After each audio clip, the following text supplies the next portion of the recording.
ایک چڑیا کی 3 نصیحتیں۔ کہتے ہیں کہ ایک شخص نے چڑیا پکڑنے کے لیے جال بچھایا۔ اتفاق سے ایک چڑیا اس میں پھنس گئی اور شکاری نے اسے پکڑ لیا۔ چڑیا نے اس سے کہا کہ انسان، تم نے کئی ہرن، بکرے، مرغ وغیرہ کھائے ہیں، ان چیزوں کے مقابلے میں میری کیا حقیقت ہے؟ ذرا گوشت میرے جسم میں ہے، ذرا سا گوشت میرے جسم میں ہے، اس سے تمہارا کیا بنے گا؟ تمہارا تو پیٹ بھی نہیں بھرے گا۔ لیکن اگر تم مجھے آزاد کر دو تو میں تمہیں 3 نصیحتیں کروں گی جن پر عمل کرنا تمہارے لیے بہت فائدہ مند ہوگا، بڑا مفید ہوگا۔ ان میں سے ایک نصیحت تو میں ابھی کروں گی، جبکہ دوسری اس وقت جب تم مجھے چھوڑ دو گے اور میں دیوار پر جا بیٹھوں گی۔ اس کے بعد تیسری اور آخری نصیحت اس وقت کروں گی جب دیوار سے اڑ کر سامنے درخت کی شاخ پر جا بیٹھوں گی۔ اس شخص کے دل میں بڑا تجسس پیدا ہوا کہ نہ جانے چڑیا کیا فائدہ مند نصیحتیں کرے۔ اس نے چڑیا کی بات مانتے ہوئے اس سے کہا کہ تم مجھے پہلے نصیحت کرو، پھر میں تمہیں چھوڑ دوں گا۔ چنانچہ چڑیا نے کہا کہ میری پہلی نصیحت یہ ہے کہ جو بات کبھی نہ ہو سکتی، جو بات کبھی بھی نہیں ہو سکتی، اس کا یقین مت کرنا۔ یہ سن کر اس آدمی نے چڑیا کو چھوڑ دیا اور وہ سامنے دیوار پر جا بیٹھی۔ پھر بولی، میری دوسری نصیحت یہ ہے انسان، جو بات ہو جائے اس کا غم نہ کرنا۔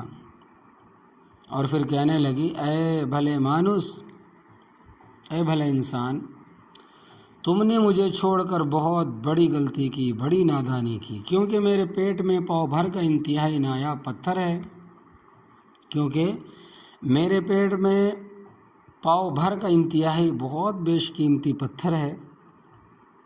اگر تم مجھے ذبح کرتے اور میرے پیٹ سے اس موتی کو نکال لیتے تو اس کو فروخت کرنے سے تمہیں اس قدر دولت حاصل ہوتی کہ تمہاری آنے والی کئی نسلوں کے لیے کافی ہوتی۔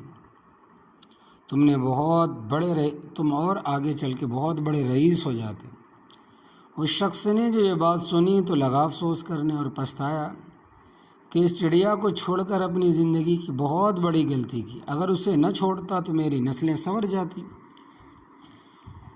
چڑیا نے اسے اس طرح سوچ میں پڑے دیکھا تو اڑ کر درخت کی شاخ پر جا بیٹھی اور بولی کہ اے بھلے مانوس، اے بھلے انسان، ابھی میں نے تمہیں پہلی نصیحت کی جسے تم بھول گئے کہ جو بات نہ ہو سکنے والی ہو اس کا ہرگز یقین نہ کرنا۔